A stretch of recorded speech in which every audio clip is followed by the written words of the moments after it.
Hazır Şeyh'in Seren'den jigitini süylüğe olmayıp da talastıklar bu yakta çuğulda oldu. Hazır sekege vermesek bolmay kaldık söyledi.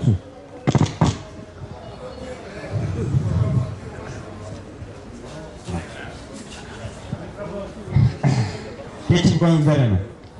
Assalamu alaikum, hurmatlı ağayın tuğanlar.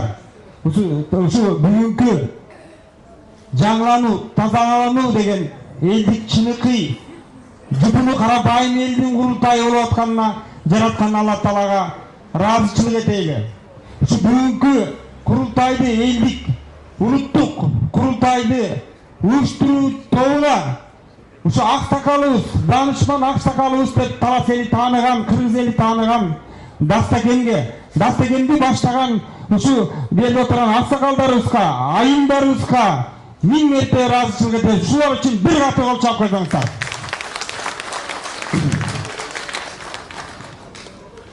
Биз таластан делегатка талапкер болгон 50-60 адам чогулуп алып, анан бир жакшакай кылып туруп, момундагы бир доклад жазган да. Анан жогорудагы биякта аксакалдар, эжекелерим, ушундай карындаштарым сүйлөгөн сөздөрдү уккандан кийин уялып атам. Анан мындай кылабыз. Биз жараткандан мусулманбыз, анан кыргызбыз. Ошондуктан бизди Алла Таалам кыргыз кылып жараттыр бул денеге. Кыргыздылыгыбыз менен биз улуу экенбиз. Кыргыз улуту кылым карыткан, дүйнөнү башкарган улут экен. Чыңгыз хандан баштап, Темирландан баштап, башкасы бардыгы бир кыргыздан тарагандар экен. Ошон үчүн жалпы ушу Кыргызстанда жашап атканыма, кыргыз элинин улутунан болгонума миң мерте жаратканга ыраазымын.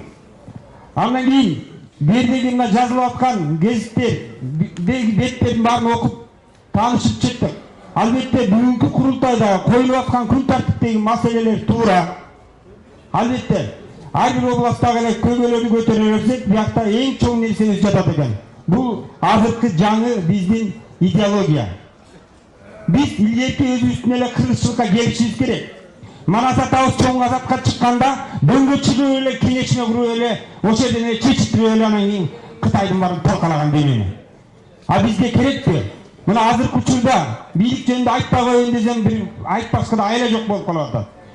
Uşul Kırgızstandın dört burçundan özünün karajatı menen dagы aytıp keteyim, özünün şartı kaloosu menen orada kalabızga gelip çındıkta aytayın, çındıkta uğayın, bilikti oңдойлу, bilikti түстөйлү деп келип аткан insanlarga жараткан Алла разы болсун.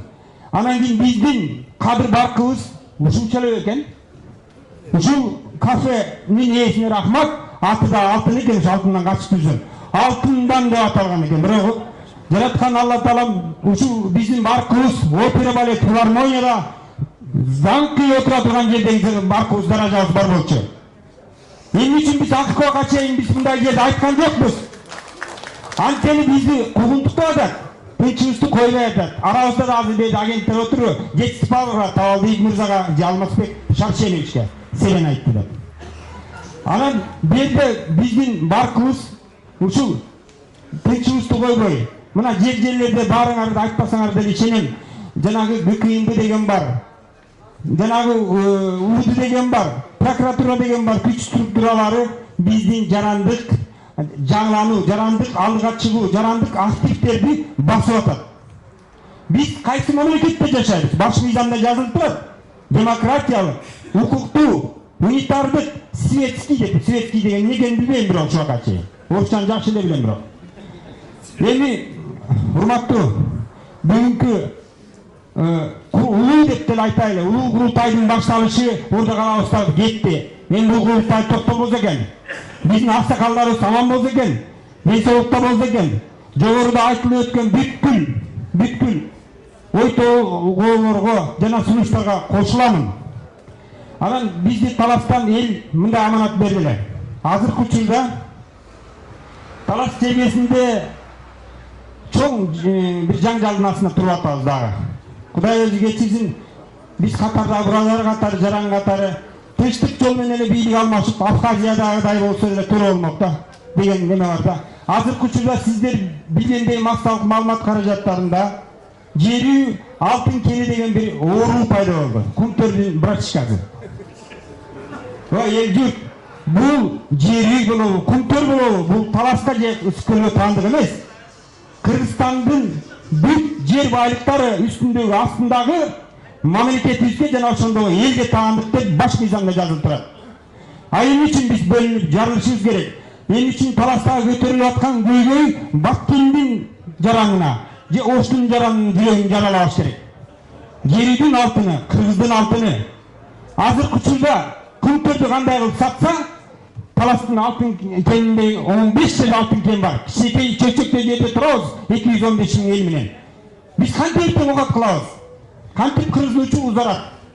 Мына берден сарылык иним, аба иним айтып кетип атат. Туп-тура айтып атат, жүрөгү менен ыйлагысы келип айтып атат. Сарылга да барып сүйлөп келгенбиз, чындык сөзүбүздү. Ошондон ушул курултайдан сөз алып сүйлөп биздин азыркы курултайдын секретариатына сунуштама киргизелген. Бул талас элдин аманаты. Биринчи, кезектеги келе турган май айында, июнь айында боло турган биздин курултайга күн тартибине Кыргызстандагы тоо кен тармактарынын азыркы учурдагы абалы деген сунушту киргизейин деген бир ниетибиз бар. Ушуну колдоп койсоңуздар, мандатыңыздарды көтөрүп койсоңуздар. Мандатыңыздарды. Каршы барбы? Жок. Рахмат. Мен бир аспектте алып баруучулукта кичинекей немем бар айтканда. Анан кийин рахмат сиздерге. Анда эмесе май айында ушу ага чейин биз атайын комиссия түзүп, иликтеп, бизде билим бар. Жери жөнүндө эки эле сөз айтып коеюн, кечирип коюңуздар. Жери алтын кени 3700 метр бийиктикте жайгашат. Жери алтын кени расмий түрдө мамлекетте стратегиялык объект болуп эсептелет. А стратегиялык объект болуп эсептелгенден кийин бул мамлекеттик менчик, ал ижарага, бир компанияларга же сатылууга берилбеш керек. Туурабы, делегаттар? Демек, эмне үчүн ал азыр конкурска коюлуп атат? Эмне үчүн биздин мамлекетибиз, өкмөтүбүз, жогорку кошоматчы 200 жогорку кеңештин депутаттары эмне үчүн буну колдоп атат? Биз жүрөгүбүз ооруп атат. Азыркы учурда дүйнөлүк банктын данныйын караганда ABC деп 3 категорияга бөлүнөт. Биринчи А деген кыргызча, орусча ошол кыргызча А деп группа риска Ага кирет жери алтын кени. Демек, бул дүйнөлүк масштаб менен караганда группа риска Ага кирген жер эч качан иштетилбеш керек. Эч кандай ыкма менен. Ошондуктан урматтуу, дагы 1 мүнөтүм бар, мен карап атырмын. Анан дагы айтып кетип турган нерсе, ушундай көрүнүштөр ошо тиги күнтөрдө да кайталанып отуруп, мынакей азыр мындай тасбий түскө келди. Бүгүнкү күндө күнтөр биз Кыргызстан чет өлкөлүктөр Кыргызстанга күнтөр Камека центрлары 444 миллиард сом карыз болуп турса, аны биздин экономика министри айтып атат. Жок, биз 20 миллиондон ашык төлөтпөшүбүз керек деп, ал жака адвокат болуп атат. Ал киши мен жакшы эле тааныйм. Ошондон урматтуу делегаттар,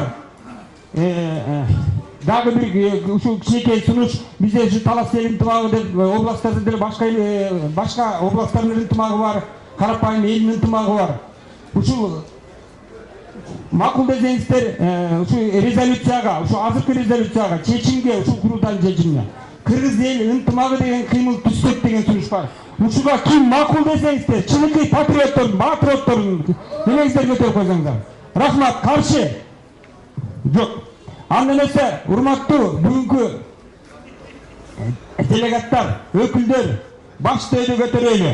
Бекем болойлу кыргыздар, кылымга арткан. Калкым десең, калктын камын жесең, каналына чыкпастан, нактуу сөздү айтпастан, башыңды катып уктасаң, калкың каршы деп жүргөн карыяңдан не пайда? Рахмат. Мына Сатанын жеринен келген ушундай баатырлар бар.